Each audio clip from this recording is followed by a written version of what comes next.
În ultimele zile noi nu am mai ieșit din apartament pentru că în Hanoi a fost o furtună foarte puternică. Nu știu dacă ați auzit sau nu, dar în sudul Chinei a fost taifunul Yagi, care a făcut ravagii, mai ales pe insula Hainan.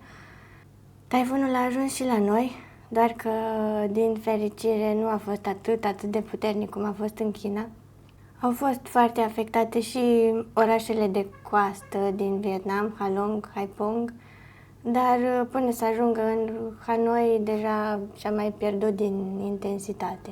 Cu câteva zile în urmă am început să primim avertizări pe telefon despre faptul că e foarte probabil ca taifunul să ajungă și în nordul Vietnamului. Ni se spunea să ne facem provizii, să nu ieșim din casă, să evităm orice călătorie. Asta am și făcut, ne-am dus să ne facem provizii. În supermarketuri se goliseră foarte multe rafturi, mai ales cele cu fructe, legume, carne. Și asta ne-a dat oarecum de gândit, pentru că nu știam cam cât o să dureze, nu știam la ce să ne așteptăm. Și am stat în casă și am așteptat să treacă. Ne tot uitam pe hărți să vedem care e traiectoria taifunului și nu o să vă mint, nu era deloc o senzație plăcută să vezi cum se tot apropie tot mai mult până ajunge foarte aproape de tine. 24 de ore a durat furtuna aia foarte puternică. Noi nu vedeam mare lucru de la balcon, de fapt nu vedeam mai nimic pentru că suntem cazați, de fapt blocul de apartamente e pe o străduță foarte îngustă și vedem maxim clădirea de vis-a-vis. Doar auzeam vântul puternic, ploaia, cădeau ghivece, se spărgeau și a fost ciudat. Ne-am bucurat că am avut curent și internet, deși ne-am fi așteptat să nu, pentru că mă gândeam că o să cadă stâlpi de curent, că o să... Și s-a și întâmplat, dar nu pe strada noastră. Și acum sunt unele zone din oraș care nu au electricitate. Am ieșit a treia zi din casă, a treia zi de la momentul în care am primit avertizările. Și străzile sunt uscate, doar că sunt foarte mulți copaci doborâți, scoși din rădăcini, stâlpi de curent doborâți și blocuri care nu mai au acoperiș. Deci sunt multe lucruri care trebuie puse la loc și o să dureze ceva. Dar astăzi o să ieșim din nou în oraș pentru că vrem să mai vedem câte ceva în timpul pe care îl mai avem în oraș. Am luat autobuzul și am venit la cea mai veche pagodă din oraș. E veche de peste 1500 de ani. Hai să vedem dacă trebuie plătită intrare. Nu, că cred că e gratuit pe internet. Ce bine că m-am îmbrăcat cum trebuie. Da, că la orice pagodă. Da, că nu trebuie să ai umerii și genunchii descoperiți. Am asta nu are probleme, că sunt pantaloni scurți, dar peste genul. Ai mai fost cu ăștia și în alte părți? Nu, la 5 deschisă. Până la 5?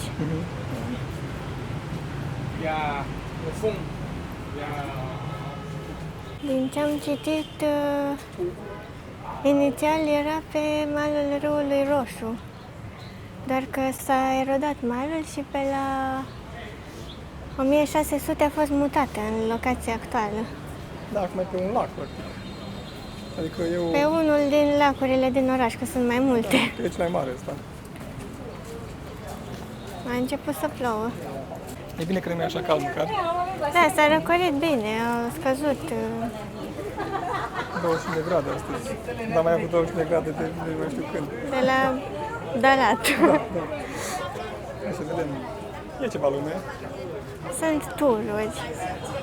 Pentru că oamenii și-au rezervat o vacanță. N-au ținut cont, că nu știau că o să vină taifunul, nici noi n-am știut.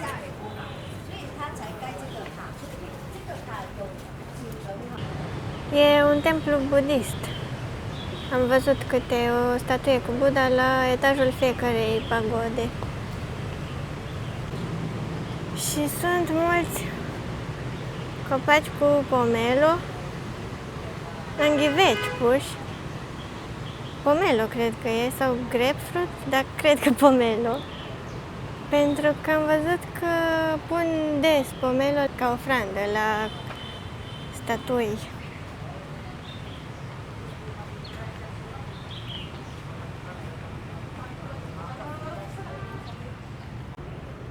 Uite că și aici a căzut un copac. De seama, dacă pica peste tot asta, putea să ajungă și la... Pagoda asta cea mai înaltă.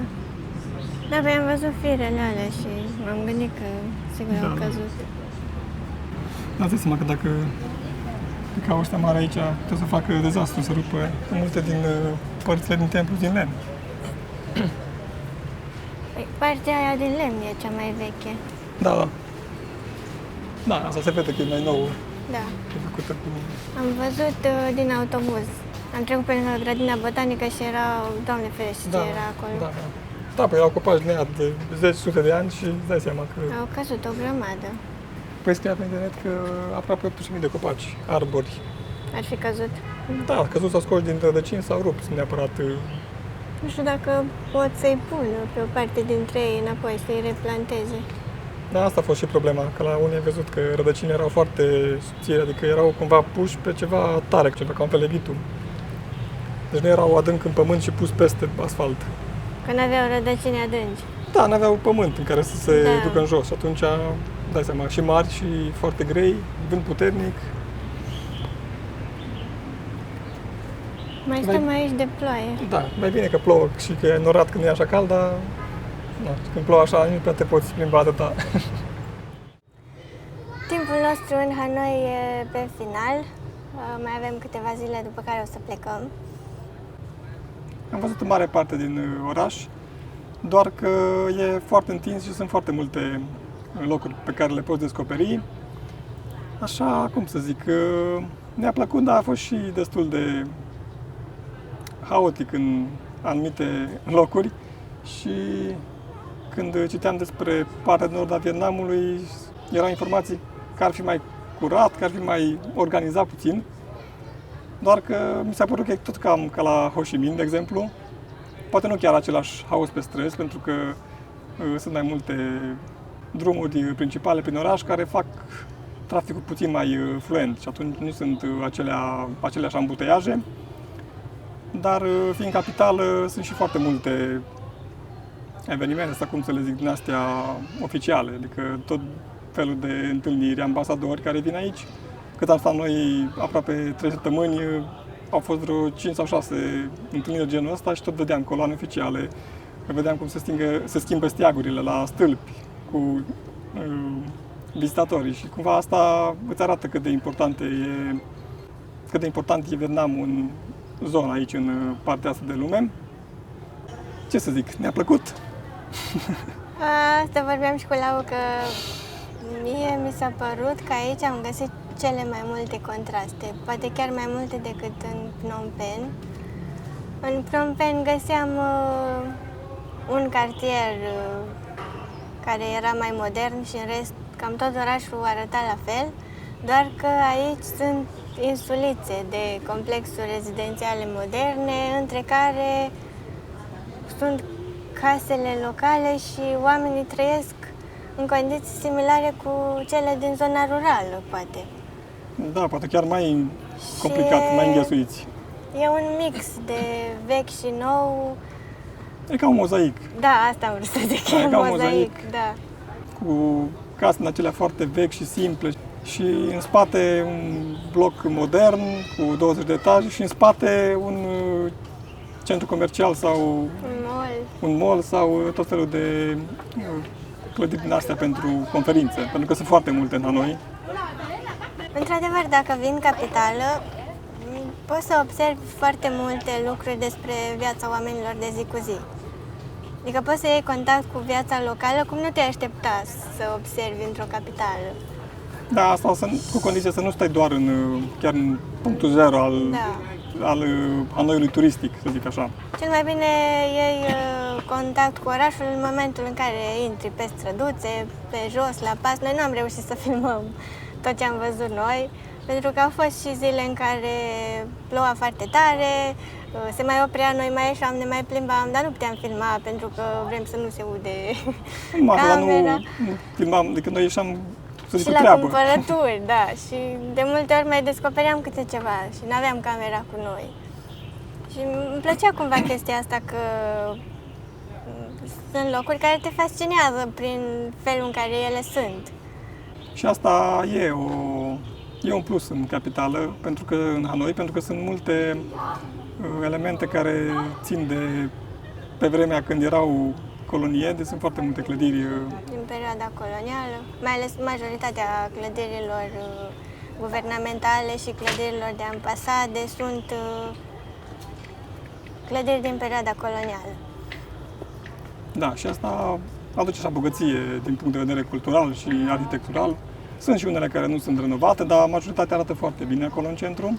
Și ca infrastructură, orașul e foarte bine pus la punct. Chiar dacă e traficul ăsta, ne-am deplasat foarte ușor cu autobuzele locale și nu aștepți foarte mult în stații.